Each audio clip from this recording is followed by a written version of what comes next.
Unprecedented times call for unprecedented measures. Ongoing coronavirus pandemic is an unprecedented crisis, and for the education sector in India and around the world, it is acting as a catalyst. It has changed the way education is imparted. It has forced much needed innovation in the sector. It has completely disrupted the sector.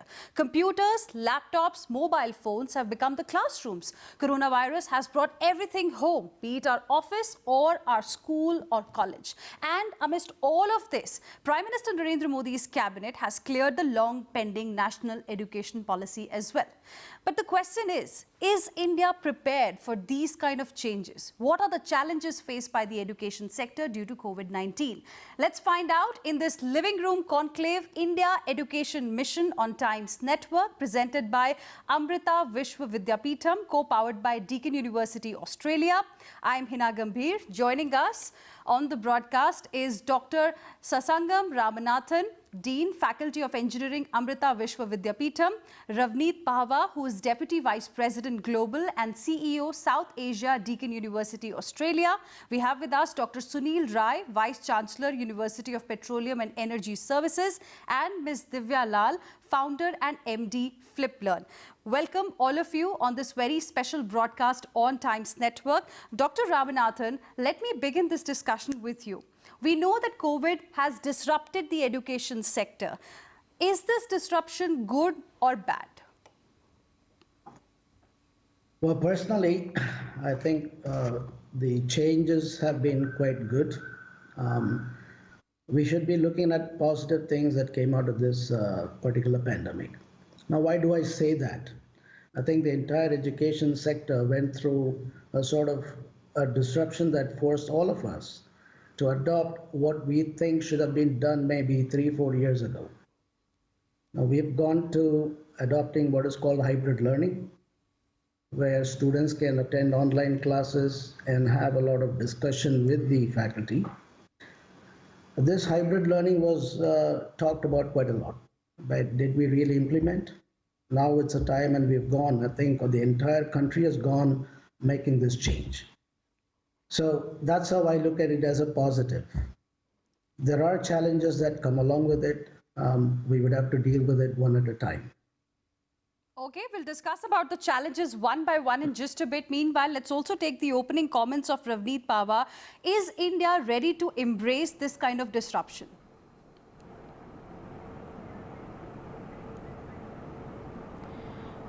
I think that India is getting ready. I mean, if you look around you and you see students, whether they are in school or in colleges or in universities, they all are studying online. Exams are happening online and students are learning and teachers are teaching. So I think India is getting ready. No one saw this coming so soon.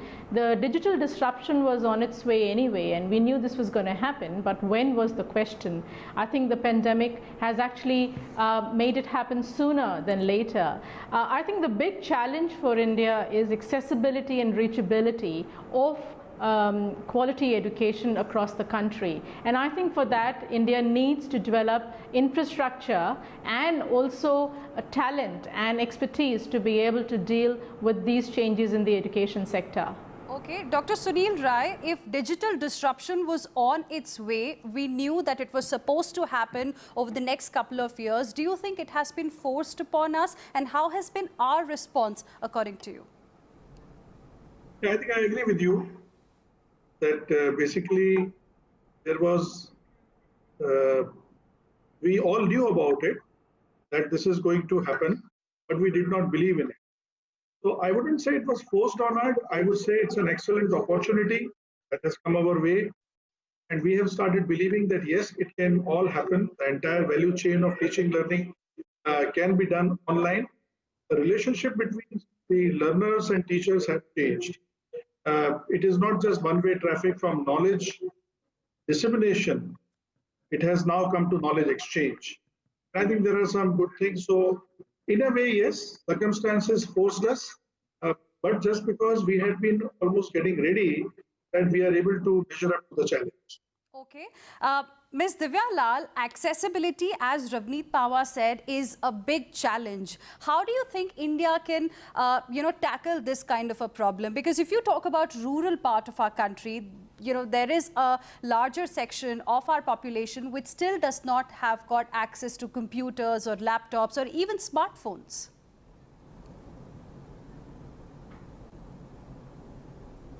I think it's a matter of actually looking at things from both sides. While you can talk about that internet and maybe smartphones and computers are not there, but what we are really looking at is actually a lot of programs going on television today, on radios going today, enabling education.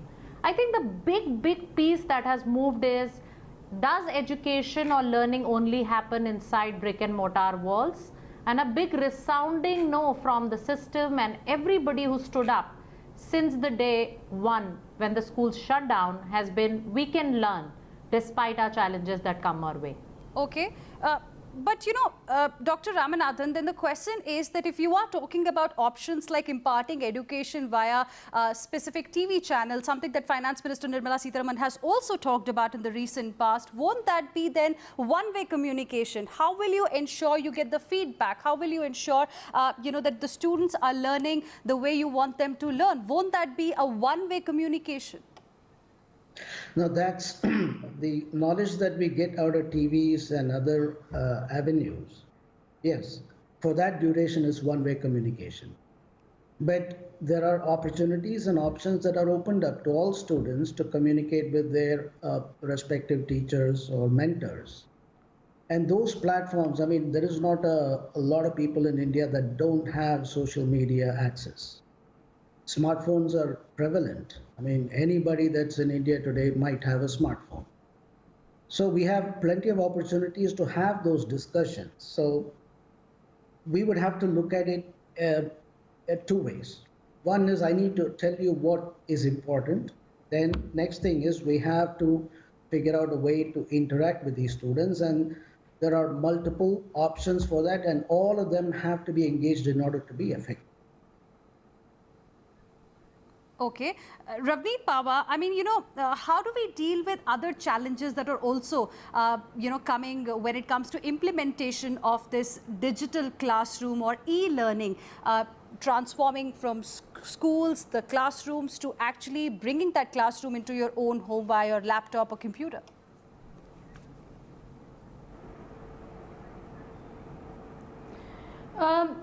I think that eventually what will settle down is a blended form of learning. I don't think that just online learning is going to be enough, and I don't think that the world will sustain the ability just to learn online. In my view, that once this pandemic settles down, I think that a blended form of learning will emerge much stronger, where I think the structure and the pedagogy will be very important of digital or blended learning. So there will be classroom teaching, there will be online teaching, there will be mentoring, and then there will be a lot of self-study as well. And I think a combination of the three is a futuristic approach of a really good teaching and learning methodology that I think that countries like India, where the population is so diverse and so far and wide, that I think this form will emerge much stronger.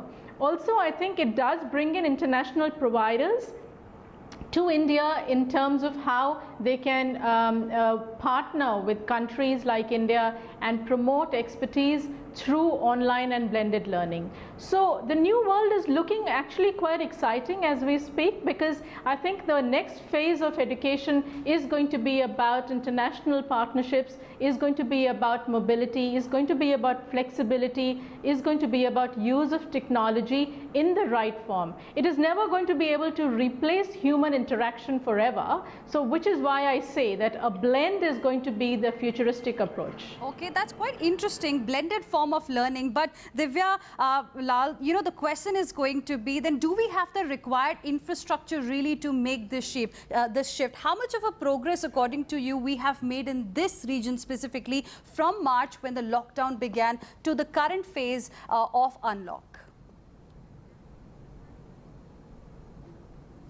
I think that's a very important part to see, how our journey has been last 100, 120 days. And if you see the day the country went into a lockdown, basically all teachers, and we're working with more than hundreds of schools, more than thousands of schools, and with more than 3.7 million learners who've been empowered to use platforms like FlipLearn, who've brought in, the platform which can help online learning to happen. And I think there are 2-3 important things when you look at stability of a solution that will work. One, it has to be a low bandwidth solution. And when I say low bandwidth, I'm like, if WhatsApp works for you, it should work, because that is pretty much the lowest bandwidth you will use. And secondly, you need it to be platform and device agnostic. You don't need to bother whether you're on a desktop with internet or whether you're, on an Android or a Google phone or an iPhone or any kind of a piece or a platform. Okay. Dr. Sunil Rai, what are the other kind of alternatives, according to you, apart from what Divya Lal has mentioned, that can really be used to address this issue of mass inaccessibility of online learning? So firstly, this is, as per me, it is really not as grave as far as the internet is concerned, because in our experience, we had been dealing with almost 12,000 students on a daily basis. However, of course, once everybody gets on to using this, internet will have to be, of course, made more robust. But yes, I totally agree that we have to actually think of options on non-Microsoft platforms. Like the Android platform, we had problems in conducting online examinations and third code in Android-based platforms. So I think one is the internet, the other is having some innovative ways of broadcasting, like local TV, local radio stations, which may be used relay from one station to places where the internet is developed. So yes, some innovative think of relay may have to be thought about. That's interesting. Innovation is going to be the key in this entire case. Dr. Ramanathan, how have Indians really reacted to this new India in the education sector that we are talking about, that we have seen over the last 100 odd days? Well, to be very honest, the platforms that are available now in India for education, they are far superior. This bandwidth issue that was brought up, yes, it is still a problem. However, the teaching learning experience as far as students and faculty goes, I think it's quite good. Now, is this going to be the norm moving forward? I think it's always going to be a blended learning. You just cannot avoid interacting with teachers. Now, I'm not saying that it's just for the knowledge. Look at a small kid.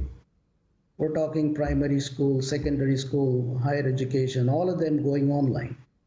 A kid's fun is going to school. Now you take that away, you're going to have other issues with the kids. So I believe this is just a stopgap solution. But on the flip side and the positive side, all of us in India have realized the value of this online education and online platform, the ease that it offers the students to get through a degree program. I've got the flexibility as a student. I can download, read the material at my pace rather than dictated by somebody else. Now the time differences are taken away. We heard about internationalization. Now that's going to be made much easier. So students are going to have a lot more exposure when it comes to getting education in India and abroad. But at the end of the day, it is going to be a stopgap. We have tech-savvy students, right? Yes. We need to believe in them.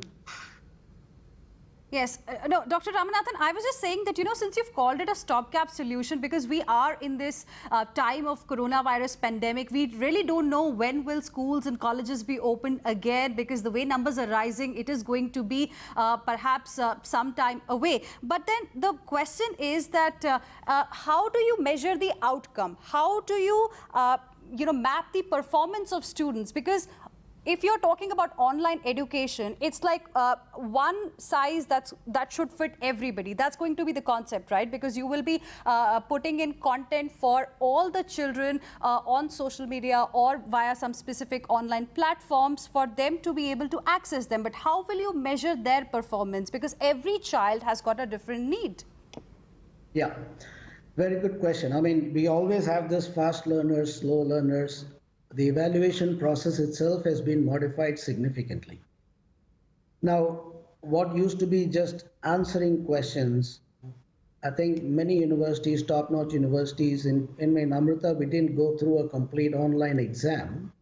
It was more of a Viva kind. I mean, we need to be able to talk to the students to really understand. If we don't spend that time with them, you will not be able to figure out, who is fast learner, who's kind of slow, lacking behind. Once you identify students that need really help, a lot of help, that's where the strength and quality of the faculty comes in. Now, that's an important factor that nobody's talking here because we think it's just loading some course material into the platform. Every university has a learning management system. Right. Just downloading the material ain't going to help. That interaction with faculty and the level of interaction with faculty becomes extremely important. Interaction of students with the faculty is very, very important aspect, and that's something that the focus has to be if we want to properly go to this digital way of learning, digital way of imparting education to students. We'll discuss more on this one on the other side of this very, very short break. Stay with us on Living Room Conclave India Education Mission on Times Network.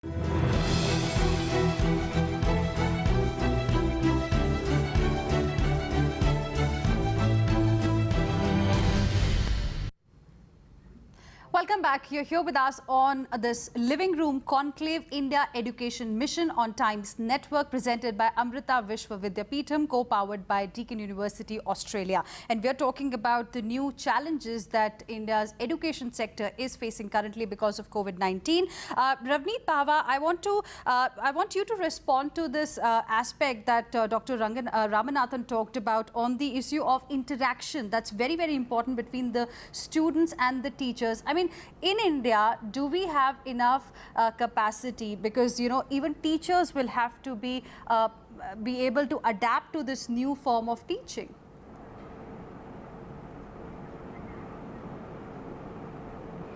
I think the whole thing is going to be about the pedagogy and the methodology of going forward if this is going to be the digital form of education.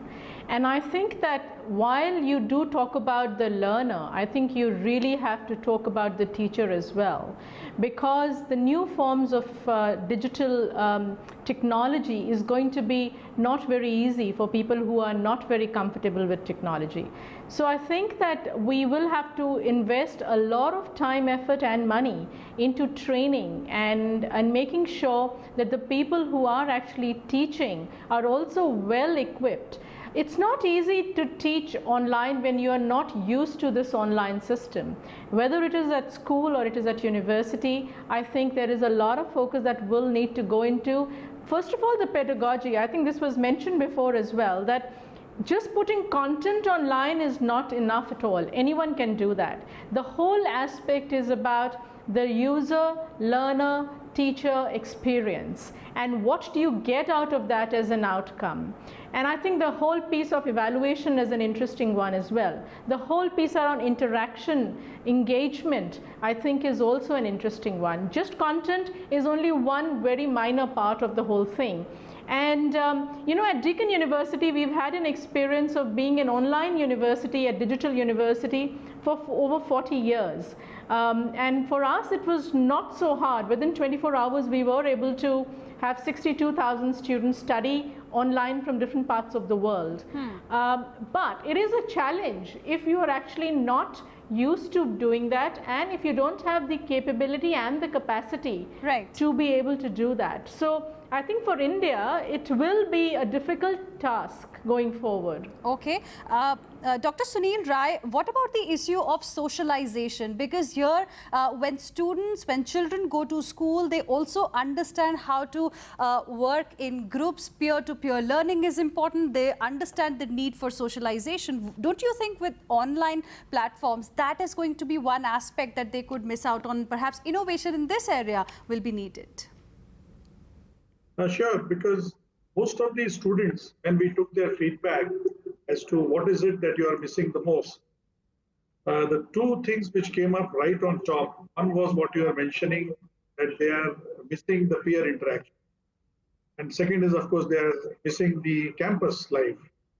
As Ravneet rightly said, none of them actually mentioned anything about the content. So which means, yes, there is an issue of this socializing, but innovatively that is possible. Because we have had conducted something like online Wow Wednesdays, Right. which is when students on every Wednesday, meet each other, sing songs, tell stories, and socialize. So now this has to become a little bit. We have also, students have done something called Saturday Night Live, Okay. where they display their talents online. So I think this we will have to prepare, because it may, as you rightly said, we don't know when this pandemic is going to end. Absolutely. So therefore, we have to actually look at this socialization. So innovation clearly is going to be the key. Ms. Divya Lal, I give you the last word, 10 seconds, your final comments. I think people around are picking up learning systems and platforms that not only provide you content or a virtual conferencing feature, but something that you talked about, saying personalization is happening today. In evaluation, in learning, and enabling peer learning are all things that are happening with online solutions that we are today providing. So I think it's a matter of how fast they get accepted and adopted. And like the big thing you talked about, this is the big fight between the digital natives and the digital immigrants. And I think we are going in that way of enabling both. So we are perhaps on the right track. Appreciate all my guests for joining us on this very special broadcast. We'll of course be back next week with another important aspect as far as digital education is concerned. Thanks for watching.